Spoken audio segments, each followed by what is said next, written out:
Selamat datang di Pojok Santai. Sebelum Anda mendengarkan audiobook ini, kami menginformasikan bahwa channel ini adalah review audio dari buku yang ada di Indonesia. Untuk membaca keseluruhan buku ini, kami menyarankan membeli buku aslinya di toko buku kesayangan Anda, baik offline maupun online. Keberadaan channel ini dimaksudkan untuk membantu Anda mendapatkan pengetahuan dari buku-buku kesayangan Anda. Jangan lupa untuk subscribe, like, dan komen.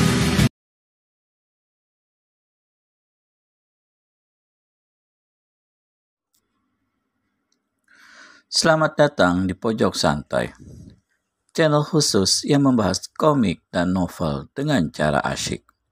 Suropati yang panas tubuhnya membara hendak dibawa ke tabib. Bisakah tabib itu menyembuhkannya? Yuk, langsung saja disimak video kali ini.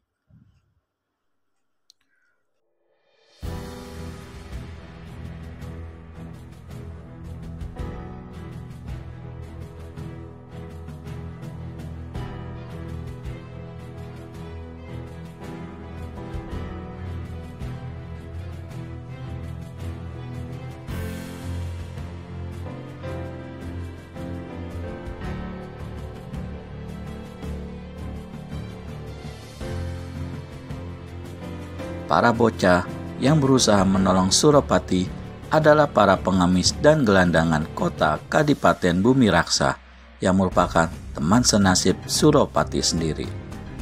Usia mereka rata-rata masih belasan tahun, bahkan ada yang berusia di bawah 10 tahun. Tubuh mereka hitam kotor, tak terurus, pakaiannya pun penuh tambalan, nyaris tak layak dipakai. Ketika sampai di tempat yang dituju, bocah yang berusia 15 tahun dan bernama Wirogundi segera mengetuk pintu rumah tabib yang dikenal bernama Pulanggeni. Karena daun pintu segera dibuka, maka beramai-ramai mereka menggedor-gedor.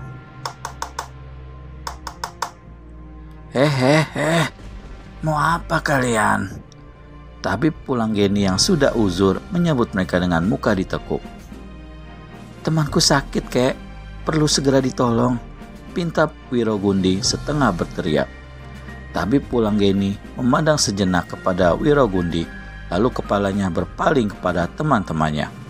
Setelah menyaksikan keadaan Suropati yang mengenaskan, kepalanya malah menggeleng-geleng. Bawa saja ke tabib yang lain, ujar tabib Pulanggeni, kemudian sambil menutup daun pintu. Tunggu dulu, kek. Temanku itu benar-benar membutuhkan pertolongan, kata Wirogundi sambil menahan gerakan pintu yang bergerak hendak menutup. Sudah kubilang, bawa saja ke tabib yang lain. Kau tidak mau menolong, kek? Tabib Pulanggeni tidak menjawab. Matanya menatap tajam ke tubuh Wirogundi dan teman-temannya.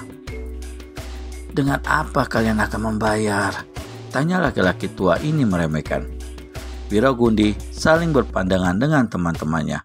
Kemudian dengan sigap tangannya merogoh kantong baju, mengeluarkan 2 keping uang logam. Itu belum cukup, tukas tabib Pulanggeni dengan raut muka dibuat-buat. Mendengar kalimat tabib tua itu, teman-teman Wirogundi segera merogoh kantong baju masing-masing.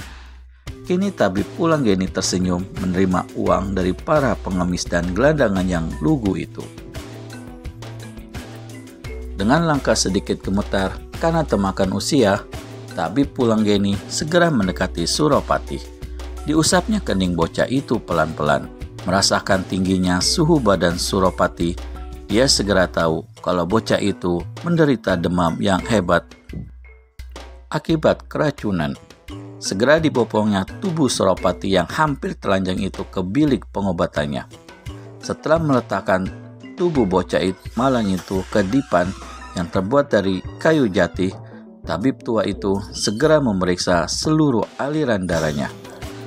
Tabib Pulanggeni mengenyitkan dahinya ketika merasakan ada suatu kekuatan yang berputar-putar di perut Suropati.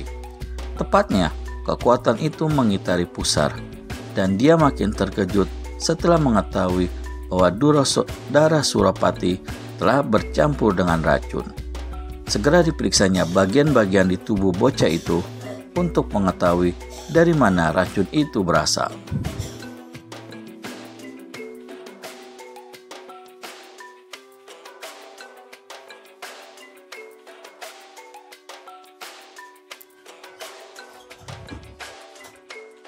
Berkali-kali kepalanya menggeleng karena sama sekali tak mengerti bagaimana Surapati bisa bertahan hidup dengan darah yang telah bercampur racun. Dengan hati-hati sekali, tabib Pulanggeni memperlebar luka kecil di punggung Surapati. Ingin diketahuinya sebagaimana kuatnya racun itu bercampur darah di tubuh bocah yang malang ini. Kembali tabib itu menggelengkan kepalanya.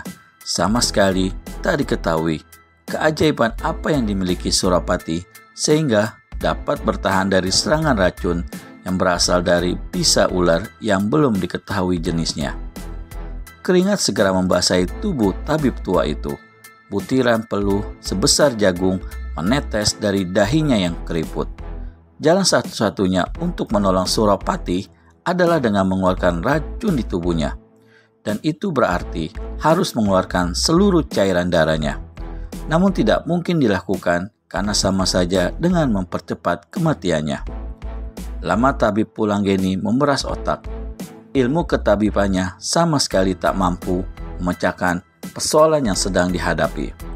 Keringat di tubuhnya semakin membanjir. Wajahnya yang sudah semakin tampak tua karena berpikir keras.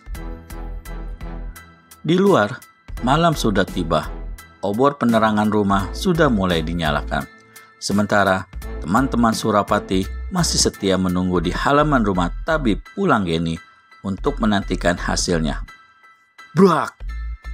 Daun pintu dibuka dengan keras. Sebentar saja, tabib Pulanggeni muncul dengan wajah kusut. Bawa saja teman kalian itu ke tabib lain, ujar laki-laki tua ini. Loh, kenapa kek? Tanya Wirogundi gusar. Aku tidak sanggup. Aku tabib Pulanggeni pelan. Baru saja kata-kata tabib itu lenyap, tangan Wirogundi yang terkepal menghantam keras dan puk. Pukulan Wirogundi yang tiba-tiba membuat tubuh tua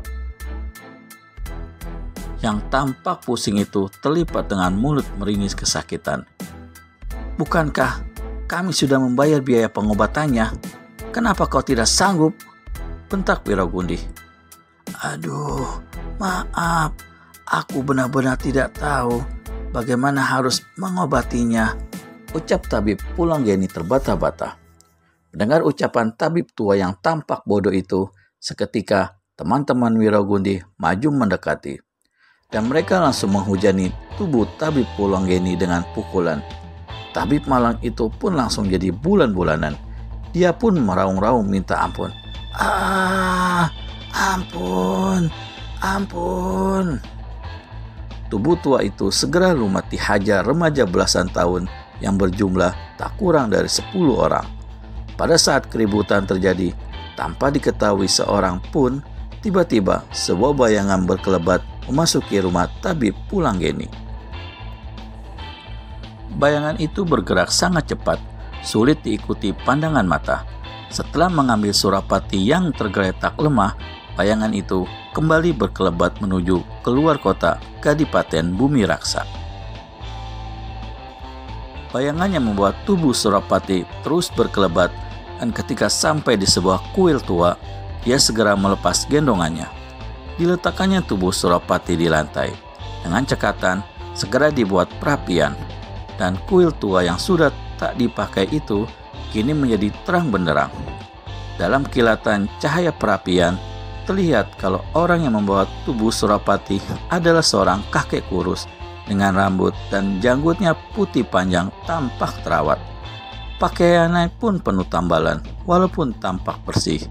Warna aslinya sudah hampir tak kentara karena kelewat banyak tambalan. Sorot matanya tajam, dengan alis menjulang ke atas, juga telah memutih. Tanpa mau membuang banyak waktu, kakek itu segera menyadarkan tubuh Surapati di dinding. Tangan kirinya menyangga agar tubuh bocah yang lemah itu tak terkulai jatuh. Sedang tangan kanannya sibuk membuat totokan di beberapa aliran darah Surapati yang telah terserang racun yang hebat. Dengan sebuah tarikan napas panjang, kakek kurus itu segera membuat gerakan-gerakan untuk mengalirkan tenaga dalam ke pergelangan tangan kanannya. Kemudian dengan sigap telapak tangan kanannya ditempelkan ke pusar Surapati. Sepeminum teh kemudian, wajah kakek kurus itu sudah berhias peluh. Perlahan-lahan suhu badan Surapati menurun. Bersamaan dengan itu, dari luka di punggung, bocah laki-laki itu keluar cairan kebiru-biruan. Menjelang kayu di perapian habis, kakek kurus itu melepaskan telapak tangan kanannya dari pusar Surapati. Kemudian dibaringkannya tubuh bocah itu ke lantai kembali. Setelah mengusap peluh di wajahnya, kakek itu memperbesar perapiannya yang hampir padam. Air. Tiba-tiba terdengar suara Surapati yang tengah menggeliat. Aku aus, kata bocah itu dengan memelas.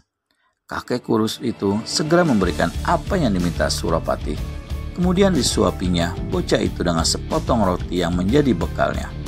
Surapati menatap tajam kakek kurus yang duduk bersila di hadapannya.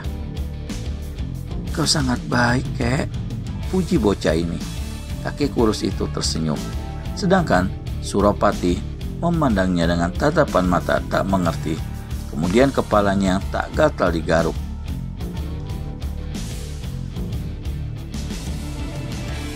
Tiba-tiba, Surapati menjadi terkejut setengah mati setelah mengetahui bila rambutnya sudah tiada lagi barang sehelai. Bocah laki-laki itu mengkernyitkan keningnya. Bola matanya bergerak ke kiri dan ke kanan tampak jenaka. Wajahnya yang polos menjadi merah ketika melihat keadaan dirinya yang nyaris telanjang. Dengan cepat, kemaluannya yang menyembul ditutupi. Kakek kurus yang tengah duduk bersila itu tertawa terbahak-bahak menyaksikan ulah Surapati. Tawanya tiada henti, membuat bahunya naik turun dan janggutnya yang panjang bergerak-gerak. Tiba-tiba Surapati ikut tertawa keras. Mendengar tawa Surapati, kakek kurus itu menghentikan tawanya, terdiam.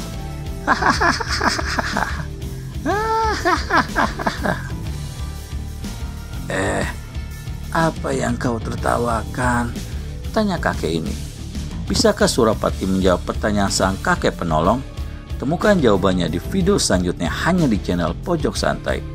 Segera subscribe dan tekan tombol lonceng untuk mendapat notifikasi video terbaru dari kami.